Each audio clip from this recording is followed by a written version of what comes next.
Today I will be reading Onward, a fan fiction, scary stories. Please listen as I read. If you are curious to why I have created this fan fiction, it's because I am super excited about Halloween and I wanted to be creative. So sit back and relax and enjoy this family tale, spooky tale. What the King of Phoenix is this? I find it strange myself that Barley hasn't been at his best this morning. What are you doing?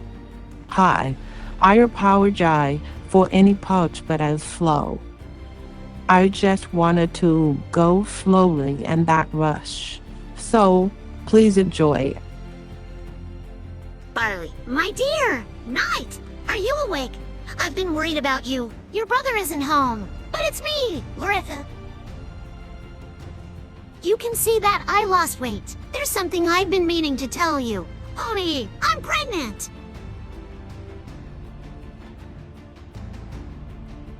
You've told me days ago that you were fine, how we've been together for 3 years.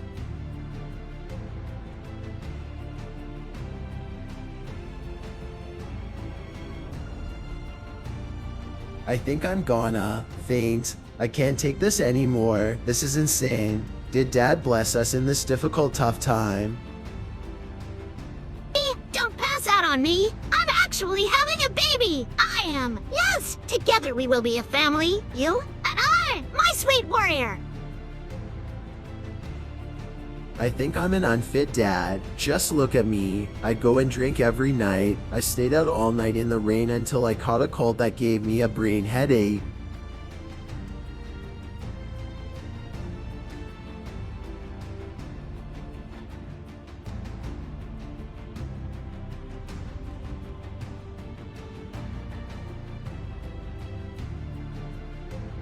Daddy, come on, wake up, Daddy. Daddy's been drinking again. I know, sweetie. He's always like that. He's just so worried about his brother. He'll be all right. Now run along, darling. Mommy has to take care of Pappy up. Now run along. Time for me or our son. Barley, you've been sleeping all day. You never have time for me or our son. Get up. Relax. I was just tired from a day of work. I get that, but you don't have to get mad at me because I'm tired at the end of the day. We have a son that loves us. I'm just worried about Ian. I don't know if he's right because he never calls. I just can't wait until he gets out of college soon. I just really miss our quest days. Loretta, let. He's actually home today. He's wanted to see how you were doing. He said he would come over for the holiday if you would stop working late. Alright. I'll talk to my boss. You're like fire when you're mad. You remind me of my family pet dragon. But she died later in 2020. Sadly. Daddy, can we see a Chloe tonight for dinner at his place, please? Really, please, Maggot, please. Daddy, come on, there's a whole world out there. I'm sure Mommy would let us go pack a clone. Whoa. It's not that. It's just that I'm scared of losing you in the way I lost my dad. You're only 6. And if I lose you to tubes and machines, then that makes me stupid. I have to keep your name a secret. If anyone finds out who you are, we're gunners. Don't tell anyone your name. Met a few creatures called humans, but the only ones I trust are Rosa and her buddies. That's gonna it. You promised me, son, you can stay with your uncle until we get back. Okay, I'll make sure you're okay. Yes, Father, I understand you. To do that should never take any for granted. Then, Barley and his wife Loretta both leave the home.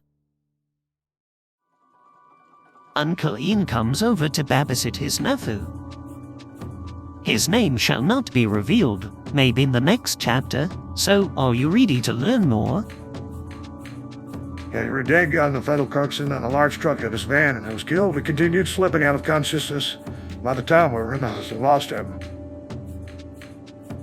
I'm sorry for your loss, and your Lightfoot. Your nephew's faces and your aunt and your sister-in-law is alive and well. Ian thought, so my only mentor and brother is dead. The 18-year-old elf dropped to his knees, sobbing. The family planned a funeral by the Manticore Tavern where many people came to honor Barley. Why did this happen? And who did this? Ian didn't care. He wanted his nephew safe, and most importantly, he's been thinking. One night, on a rainy night, Ian was not home. This worried his mother, so she went out into the park where she found his head bleeding out. It turned out that Ian slipped while on alcohol, knocked unconscious. The paramedics were called and he was taken for treatment. Ian couldn't hold the pain anymore as he told the nurses that his brother had passed away. Afraid, Ian goes to the warehouse and buys extra candles. Ian tried with all his might to bring Barley back, but his room exploded, almost killing himself. It wasn't long until Loretta hurried upstairs with her crying son. She told him that she's seen Barley outside staring at them on a daily basis now. Loretta knows that Barley is alive, but she didn't want to scare Ian. She told him, and Ian's face was full of fear and shock. What? My brother's alive? Ian ran down the stairs and saw the elf. It turned out that someone lied to the family to cover up his brother's survival. Both of the brothers embraced as Barley told him that he's been kidnapped after almost being killed. Barley took him to their father's cemetery and told him that Dad had always been funny, but he had a strange side. When their dad was a kid, their grandpa would always mess with an old cemetery gate. When their dad was a kid, their grandpa would always mess with an old cemetery gate. When their dad, Walden Lightfoot, managed to go inside, he was horrified on what he found.